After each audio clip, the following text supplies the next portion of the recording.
Hey guys, today I'm doing a book review on Clockwork Angel by Cassandra Clare. So if you guys are following me on Instagram or on Goodreads, you would know that this is my very first Cassandra Clare book I've ever read, and I absolutely loved it. Oh my gosh! I devoured this book so quickly, and it's so good. Oh my gosh. So this review will have spoilers in it later on. I will be discussing the characters and the scenes and what happened, but for now we're just gonna talk about the plot and everything, so I won't be spoiling you, so you can stay for now. The Mortal Instruments series didn't ever sound like something I would really enjoy, but I did get an arc of Lady Midnight to read a review, and so I wanted to read some Cassandra Clare books before. And the Infernal Devices trilogy always sounded like something I would enjoy just because it's like Victorian England and just it sounded so good. And so I just bought the whole box set.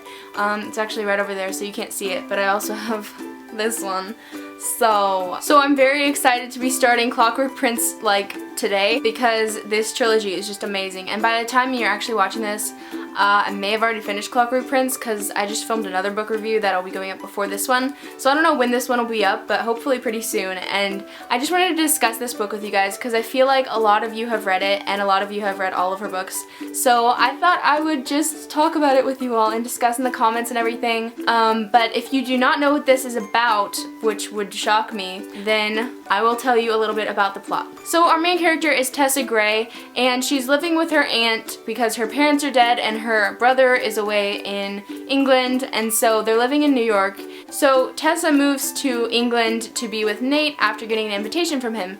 Turns out the invitation was not from him, and she is taken into this place where she discovers that she has this ability to change into different forms and into different people. She's stuck there, and these sisters, these two ladies who are like very evil, are forcing her to practice this in like really cruel ways. And so if you don't know what shadow hunters or anything are, they are like the main, I don't know, like she's not a shadow hunter, but there are shadow hunters in the book. If you know what shadow hunters are, I don't know. I'm so bad at describing this, but I will be linking the Goodreads page down below so you can go and read the actual description if you want, because it's way better than mine. So basically she gets rescued from this evil place and she goes to live with these shadow hunters and has to find out about this whole new world, and it's all set in Victorian London in like the 1800s, and it's just so amazing. Like I love the setting so much because I love like Europe and England and Scotland and basically. Yeah. So that is what this book is about, and basically just the writing style, like I was so pleasantly surprised because I just love Cassandra Clare's writing style. I was shocked. I was like, what if I hate it? But it was just so good, and I just sped right through it. It was very easy to read and just amazing, guys. Like if you read The Mortal Instruments or you read City of Bones, you didn't like it, or if you've never read any of her books before, this book is just so amazing, and I hope you love it. I think people would love it if they read it. That's pretty much all I can say without spoiling, so now I'm going to be getting into the spoiler section where I discuss all the scenes and everything. Well, not all of them, that would take a while. But basically, if you have not read this book, you might want to leave because you're going to be spoiled, and you don't want to be because it's such a good book, and it is now one of my all-time favorites, and I'm just dying to pick up Clockwork Prince right now. Oh my gosh. So if you've not read this book, then leave, okay? Okay, bye, bye!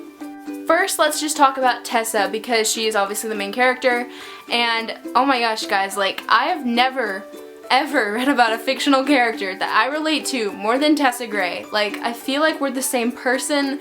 It's kind of ridiculous. Like, we both love reading so much. We both, like, I feel like I'd react the same way that she did in many of the situations she was in. Just like we have the same sort of personality and like, I don't know, just like how we react to things. I love that Tessa wasn't super like tough Katniss Everdeen right from the start. She had to develop her strength and find out who she was and what her powers meant, and it was just really great going on this journey with her and discovering who she was along with her, as well as just meeting all the characters were just like, they were amazing. Like all these characters were just so great, and I love them so much. It's like they latched onto my heart and they didn't let go, and now I want to pick up the second one really badly because I really miss them. Speaking of other characters, of course, we have to talk about William Herondale. For years I've heard nothing but fangirls obsessing over this fictional guy, and so I finally figured out what the hype was about. I finally read the book, and I understand now.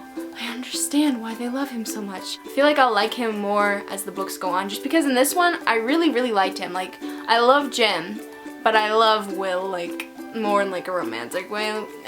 He's just like so amazing, guys. And like, He has his issues. I mean, we don't fully understand his character yet because of his past that we don't really know about. While he really annoyed me sometimes just because he was so rude and like would shut people out who care about him, I feel like as we discover his past more and get deeper into his character, I'll like him more, even though I already really like him. I just can't wait to find out more about his past in the next book. So yeah, I'm really excited about that. And now moving on to Jem. Again, I really love Jem. He's like the kind, sweet, like generous and selfless alternative to Will. He's got like silver hair, silver eyes. He plays the violin. He's got a British accent. He's just really awesome. I don't know if I actually like love him like I love Will. I don't think I do. But I do want Tessa to be with Will. So this book was just so well paced. I never felt like things were moving too fast or too slow. It was just like I never wanted to put it down, and it was just so addictive. I guess if we're discussing spoilers, I did not see coming the plot twist at the end that the Magister was not De Quincey, who I feel like I'm saying his name completely wrong. It was actually Mr. Mortman, and Nate is a traitor!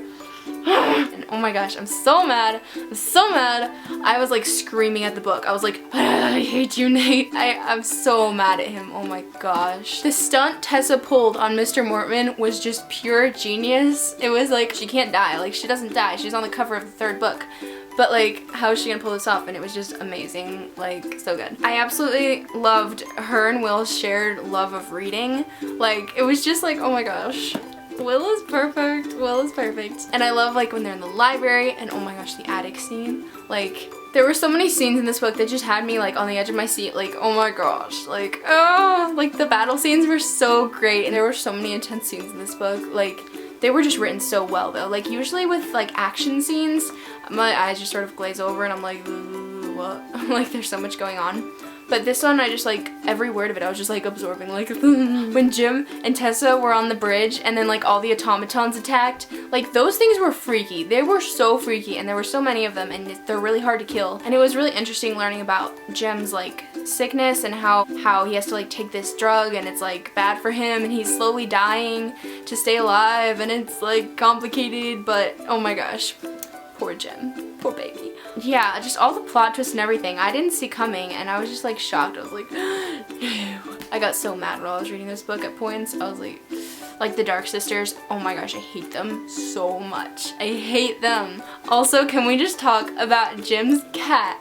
Being a cat person, like, oh my gosh, how he sees it at the Dark Sisters' house or wherever they are, and they go there, he and Will go there, and he sees the cat and he goes over to it and Will's like, don't do that, and Jem's just like, it's a cat. And then Jem brings it back to the Institute with him, and it like wanders into Tessa's room. It was so hilarious. I just love it, because like cats are amazing, guys. But yeah, overall, I just love this book so much, and I wanted to do a book review video, even though I don't do these that often, just because they're really hard to edit. But it's worth it, because I really want to talk about this book with you guys, and I feel like so many of you have read it that people will actually watch it and discuss it, because like all of you have probably read it. So yeah, I'm just really excited to finally be reading these books. They're just so good. I don't know if I will actually read The Mortal Instruments, but I'm gonna read this trilogy and then Lady Midnight. Don't get mad at me for not reading TMI before I read Lady Midnight. Everyone does, and I'm really tired of it. Also, can we just talk about the spines of these versions, the new covers? Oh my gosh. They were like half the reason I bought them, just because, look, like they're the most beautiful spines I've ever seen in my life. I can't stop taking pictures of them. That is it for my Clockwork Angel book review. I will probably be doing one on Clockwork Prince and Clockwork Princess as well, so look forward to those. I'm really excited about this little journey I'm going on. I love marathoning trilogies when I actually really love the trilogy, because sometimes it's like you don't really enjoy the books and then you're like, but then when you're like in love with the books and you're like reading them non-stop, and it's just the best thing ever. If you guys have read this, please comment below. We can discuss everything. Thank you guys so much for watching this book review. I hope you guys enjoyed it, and I will talk to you in my next one. Bye!